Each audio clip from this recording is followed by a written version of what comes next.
Good morning mga lalabs. Nandito kami sa Boracay Lake. Boracay Lake. Kaya nga lake, 'di ba? May lake. Nakakaintindi ba ako ng lake? Good morning all. Today is April 5 in the morning after taking a coffee.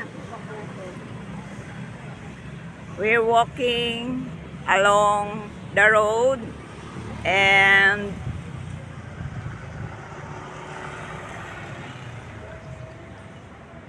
make pasyal here in the Lake of Boracay because tonight we will back to Manila by 8 p.m.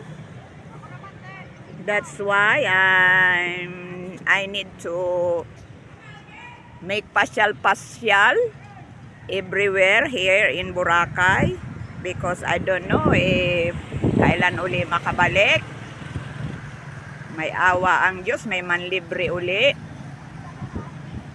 Makakabalik. In God's time, magkaroon pa tayo ng magandang kalusugan.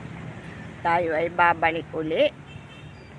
At kung may magandang bulsa ang manglilibre, dahil kung ako lang naman po ay hindi ko kayang makabalik dito dahil napaka mahal ng gastos.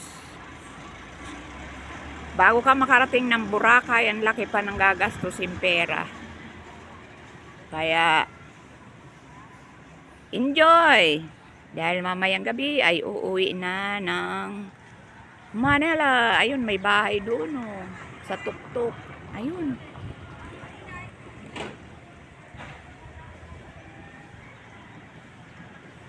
Nasaan ba yung bahay? Ayun sa tuktok ng bundok. May bahay kubo. Hindi ko kasi dala ang stand ko. Ayun Ayun sa tuktok. Bakasyonan siguro yun ng mga rich people. Rich people only can have a vacation house. House for vacation only. Wag na mag-English. Oy, kay hirap man magsalita ng English baga.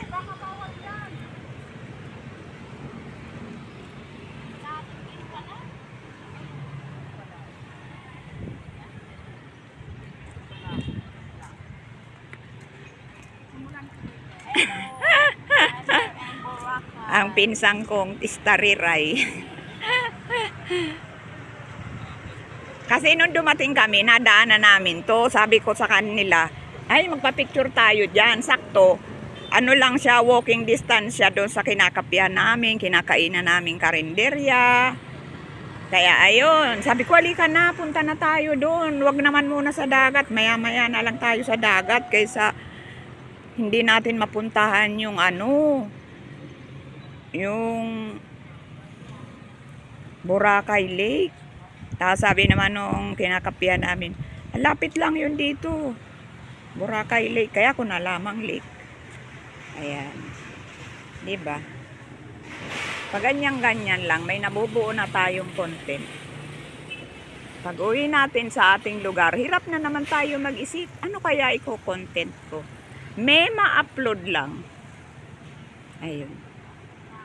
Kagabi, nagkainan kaming lahat doon sa seafoods restaurant.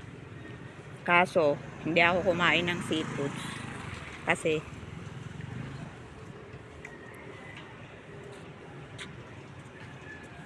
tingnan mo nga yung pinsang ko, kumain ng seafoods.